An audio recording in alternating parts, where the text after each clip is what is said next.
Hello viewers, welcome back to my channel. সবাইকে স্বাগত জানিয়ে শুরু করছি আমার চ্যানেলের আরেকটি নতুন এপিসোড। কেমন আছেন সবাই? আশা করি সবাই খুব ভালো আছেন। প্রচণ্ড গরমের পরে হঠাৎ পড়ে গেল শীত, আর এই সময় বাচ্চাদের কিন্তু হঠাৎই সর্দি কাশি লেগে যায়। তাই আজ আমি আপনাদের সাথে কোনো রেসিপি শেয়ার করব না, করব ঘরোয়া টোটকা। যে টোটকা ফলো করে আপনার বেবিকে খাওয়ালে বেবির সর্দি কাশি দূর হয়ে যাবে।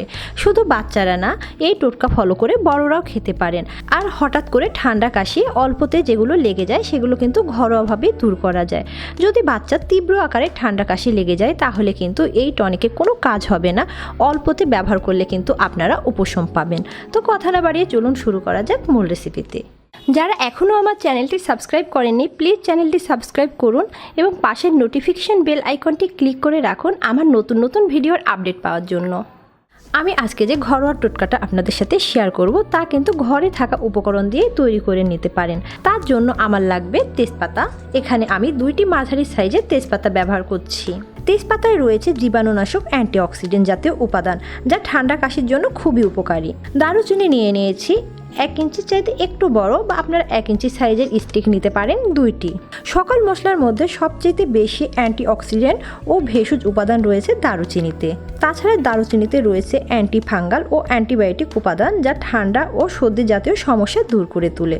নিয়ে নিয়েছি এলাচ। এখানে আমি ছোট এলাচ ব্যবহার করছি 5টা।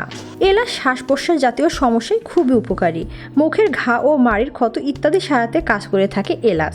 লাগবে লবঙ্গ। এখানে আমি লবঙ্গ ছোট সাইজে নিয়ে নিয়েছি, সেই জন্য 6টা নিয়ে নিয়েছি। আপনারা বড় সাইজের লবঙ্গ হলে 4টা ব্যবহার করবেন। লবঙ্গ খুসখুসে কাশি দূর করতে লবঙ্গ ম্যাজিকের মতো কাজ করে।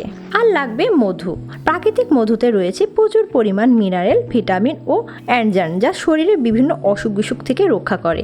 এছাড়া মধু কিন্তু সর্দি কাশি সরাতেও খুবই উপকারী। এই 5টি উপাদানে কিন্তু আমি ঘরোয়া টোটকাটি তৈরি করে ফেলবো। আর একটি কথা, এই টোটকা কিন্তু আপনারা 2 বছর প্লাস বেবিদের ক্ষেত্রে ব্যবহার করবেন, 2 বছরের নিচে বাচ্চাদের খাওয়াবেন না। প্রথমে আমি মধুটি সরিয়ে রাখবো।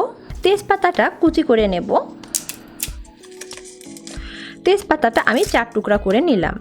এখন সমস্ত উপকরণ আমি খুব ভালোভাবে ধুয়ে নেব।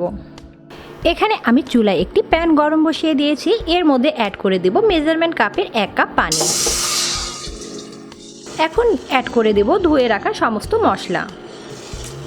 সমস্ত মশলা আমি দিয়ে দিলাম। এখন চুলার হিটটা কিন্তু আমি হাই করে দেব যতক্ষণ না বলক আসে। বলক চলে আসলে কিন্তু চুলার হিটটা মিডিয়াম টু লো করে আমি ফুটিয়ে নেব যতক্ষণ না পানি 3 ভাগের 1 ভাগ হয়ে যায়। আমি 10 থেকে 12 মিনিট মিডিয়াম টু লো হিটে রান্না করে নিয়েছি। দেখতে পাচ্ছেন যে মশলাগুলো নির্যাস বের হয়ে কিন্তু পানির রং অনেকটা চায়ের রং ধারণ করেছে। এই রান্নাটা কিন্তু তাড়াহুড়া করে করলে হবে না, আপনার অল্প হিটেই রান্না করতে হবে, তাহলে মশলার নির্যাসগুলো বের হয়ে যাবে। আর পানিটা কমে কিন্তু হাফের চাইতে কম হয়ে গিয়েছে। এই পর্যায়ে আমি চুলার হিটটা বন্ধ করে নেব এবং সমস্ত মশলা থেকে পানিগুলো ছেঁকে নেব। আমি মশলা মিশ্রিত সমস্ত পানি একটি ছোট জুসের গ্লাসে ঢেলে নিয়েছি। আপনারা কিন্তু এই গরম পানি কোনো প্লাস্টিকের পাত্রে ঢালবেন না, অবশ্যই কাচের পাত্রে বা স্টিলের পাত্রে ঢেলে নেবেন। এখন এর মধ্যে অ্যাড করে দেব 1 চা চামচ মধু। মধু যেমন ঠান্ডা সারাতে খুবই কার্যকরী, তেমনি কিন্তু মধু এই টনিকের মধ্যে ব্যবহার করলে যে মশলার এক্সট্রা ঝাঁঝালো ভাব আছে সেটা চলে যাবে ও মিষ্টি ভাব চলে আসবে, যা বাচ্চারা কিন্তু মজা করে খাবে। শুধু বাচ্চা না, কিন্তু এক্ষেত্রে বড়রাও খেতে পারেন। আর এই মিশ্রণটা আপনারা কিন্তু বানিয়ে রেখে দেওয়া যাবে না। মিশ্রণটা বানানোর পরে আপনারা কুসুম কুসুম গরম অবস্থায় বাচ্চাদের খাইয়ে দিবেন। বাচ্চাদের হালকা ঠান্ডা কাশিতে কিন্তু এই টনিকটা ম্যাজিকের মতো কাজ করবে। আপনাদের বাইরের ওষুধ দেওয়ারও দরকার পড়বে না, অল্পতে যদি আপনারা নিয়ম মতো এটি খাওয়াতে থাকেন। আর আমি যেভাবে বানিয়েছি সেইভাবে বানিয়ে আপনারা সকাল সন্ধ্যা খাওয়াবেন বাচ্চাদের। তো আজকে আমাদের বাচ্চাদের ঠান্ডা কাশি সরাতে যে হোম টোটকাটা আমি তৈরি করেছি সেটা কিন্তু কমপ্লিট। দেখতেই পাচ্ছেন পুরোপুরি রেডি বাচ্চাকে খাওয়ানোর জন্য। এটা কিন্তু আমি আমার বাচ্চাকে খাওয়াবো, সেই জন্য আপনাদের সাথে শেয়ার করলাম। আশা করি আজকের ভিডিওটি আপনাদের ভালো লাগবে। ভিডিওটি যদি আপনাদের ভালো লেগে থাকে তাহলে আপনাদের ফ্রেন্ডস অ্যান্ড ফ্যামিলির মধ্যে শেয়ার করবেন। ভিডিওতে লাইক কমেন্ট করে আমার পাশে থাকবেন। ধন্যবাদ।